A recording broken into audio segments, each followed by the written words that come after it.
Hi there, I'm back for another episode of Cooking on a Dime.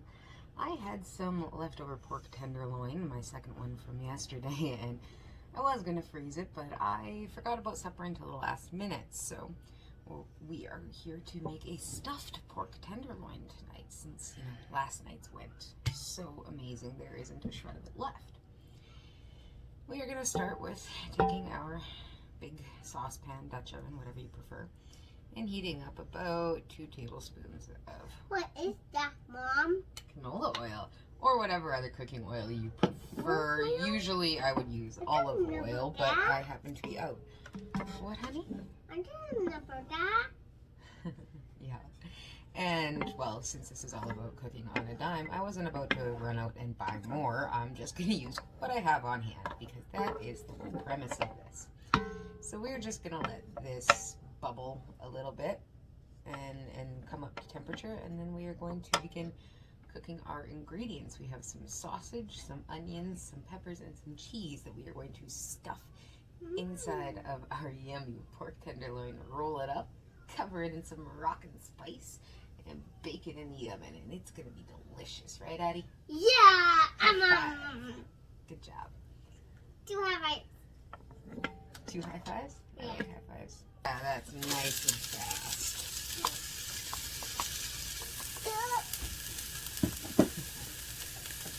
Is it hot? Yes, it is, honey. It's hot. And what happens when we touch hot things? Yeah. Do you remember what happened? I have to go on the hot stove. That's right. You burnt your finger on the hot stove. I don't want to. It's too hot. No, we don't want to burn our fingers, do we? You know, let this cook down a little bit until these onions get all nice and tender and soft. And translucent, of course. Onion. While you're cooking it down, if you want to add just a sprinkle of salt and fresh cracked pepper, it is always a good idea to season as you cook. You know, I've learned an awful lot about cooking this year, especially from my fiance. He's worked in the kitchen, and I have a whole swack of restaurant owners in my family, and none of them really ever taught me how to cook. My grandma taught me to bake, but that's about it. She owned a restaurant. My mom owned a restaurant for a while, but I kind of taught myself with the help of Mr. Gordon Ramsay and all of his wonderful YouTube videos. Taught myself how to cook once I became a mom. And having somebody in the house who's worked in a kitchen as a chef before has really taught me a lot more about cooking, and I've probably improved my skill 10 times more, but I'm still learning, so let's learn together, shall we? Alright, these onions are looking quite nicely. We're going to take some of our chopped garlic we have over here. There's 2 cloves of finely chopped garlic. We're just going to add that to the pot and stir that for a few seconds until it gets nice and fragrant.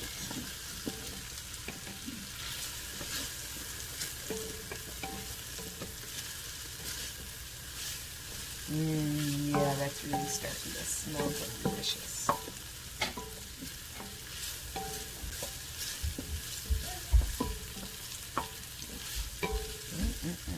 Okay.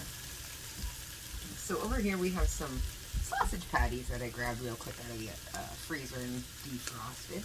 My honey made these himself in our little KitchenAid sausage maker. You can actually see a video of him grinding the sausage on there on my YouTube channel.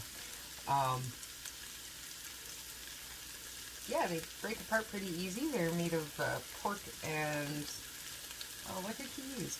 Beef chuck, I think, or beef shoulder, some beef anyhow. And a bunch of spices, and there's cheese already in it, but I have a whole swack load already grated. Anyhow, we're just going to break these I love you, patties Mom. up. We're going to break these 2 patties up, and we are going to brown them. They're cured, so mine aren't actually going to turn brown as they have a little bit of curing salt in them. They're going to turn more of a pink color for me, but if you're using regular sausage, these were intended to be stuffed, but the casing kept breaking, so we just made patties. If yours are not cured, your sausage will turn nice and brown. So while you're stirring this, you can also add a little bit of the Moroccan spice that we are going to,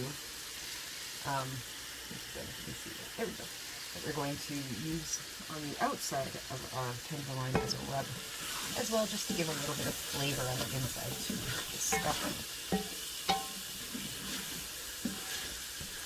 That is looking pretty nicely brown. Just going to throw in a touch of chicken stock here just to deglaze the bottom of the pan. Not too much, because you don't want to make the inside of your sauce or your stuffing, sorry, too soggy.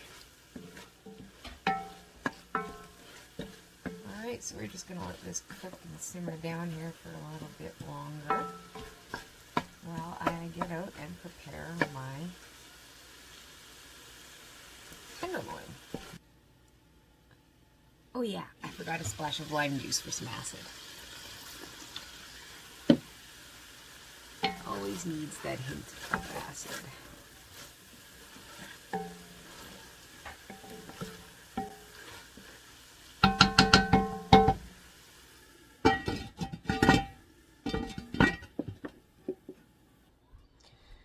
Alright, here is my nicely laid out and patted dry pork tenderloin. I am about to fillet it, and I haven't done that in quite a while.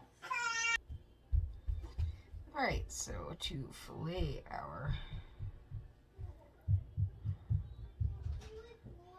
we're just gonna right along the edge this way with the grain. And we're just slowly gonna peel back as we cut into it. Ah, careful, I think I just cut through. If you do cut through, if you do cut through, I really don't know what to tell you on how to fix it. Try not to make it any worse, and tie it tighter in that spot. Oh man, I really haven't done this in years. Okay. I'm going to have to get Tyler to show me the proper way to do this later, because this is terrible. I love you, Mom. I love you too, sweetheart.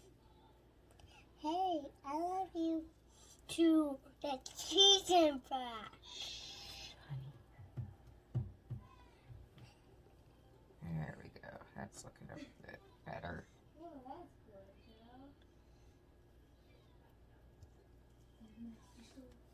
So apparently I am truly terrible at this. So we are gonna pound the heck out of this tenderloin, even though it's already tender, to flatten it.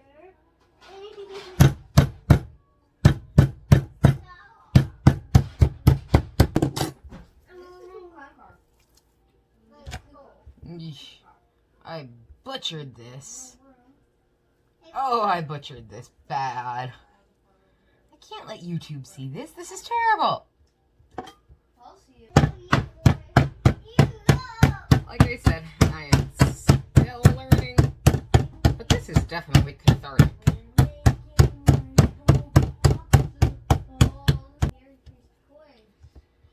So that is thoroughly and entirely mangled. Now we're going to season the inside of our pork tenderloin as well, with salt and pepper. Back to our sausage and stuffing mixture. We're going to add just a touch of cream cheese to this. Believe me, I'd add a lot more if I had more. The creamier and cheesier, the better. I'm also going to add some Delia's Gold 18%, so extra fat sour cream.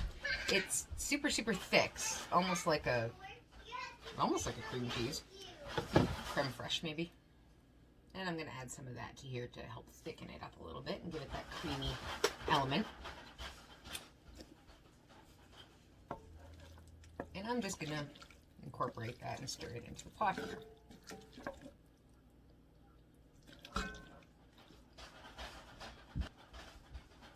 Once that is thoroughly mixed in, we are going to take all that lovely Havarti and mozzarella cheese earlier that I shredded. This is about a half and half mix of Havarti and shredded mozzarella to give it that stick and some delicious, fantastic cheesy flavor. And we're just going to stir all this in until it melts nicely. And give it a little taste, see how you like it, and adjust your seasoning. This is pretty well seasoned for me. Now on to stuffing the tenderloin. So here we have our pork tenderloin, and it's not too hard, just going to scoop all of this and spread it evenly in the middle.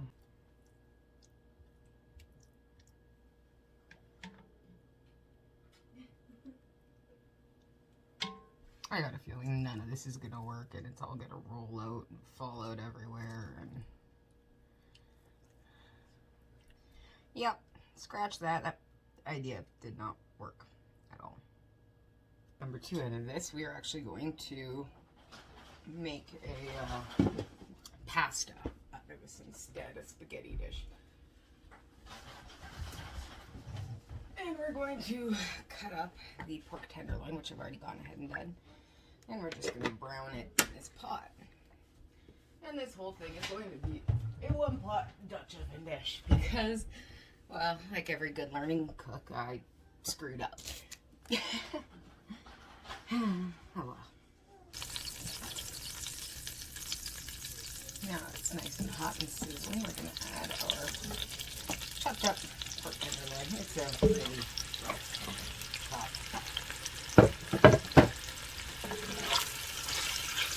And we're just going to break this up a bit in the pot.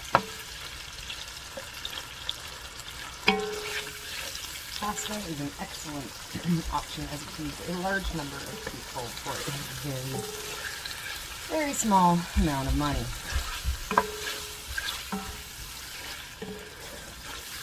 I also really like pasta, and so does my family. So it's probably something we'll be seeing a fair amount of. Lots of different kinds of pasta dishes though. Perhaps someday we might even make our own pasta once I get a pasta machine. We are also going to add the rest of our Moroccan spice to this.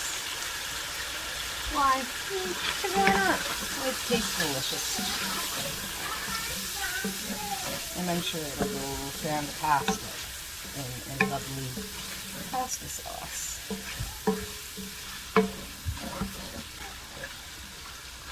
We're going to add the rest of our chicken stock to this.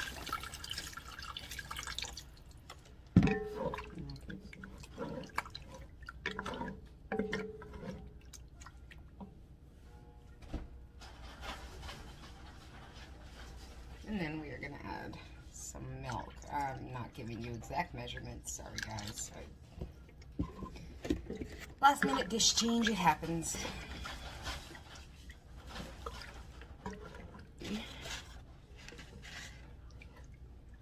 I'm going to add our spaghetti straight to the pot. There we go. Be a little more graceful with it than I just was. Of course, you don't have to be. Perfect. And we're just going to let that boil and soak up all that yummy deliciousness. Put a lid on that. And let that cook down for a bit. We'll check back in a little bit. Alright, this should be cooked down to about an hour now. I'm just going to give it a little test here.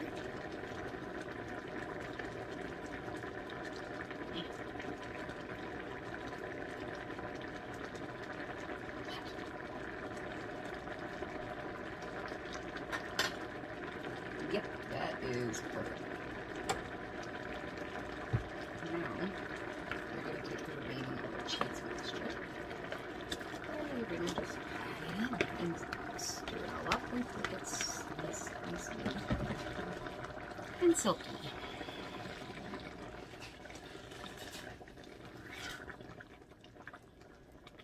Ooh, that looks so pretty.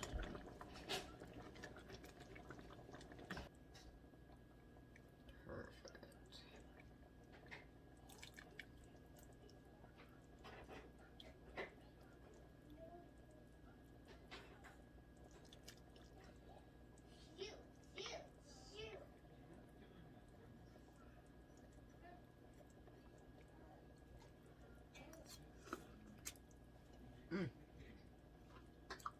And it tastes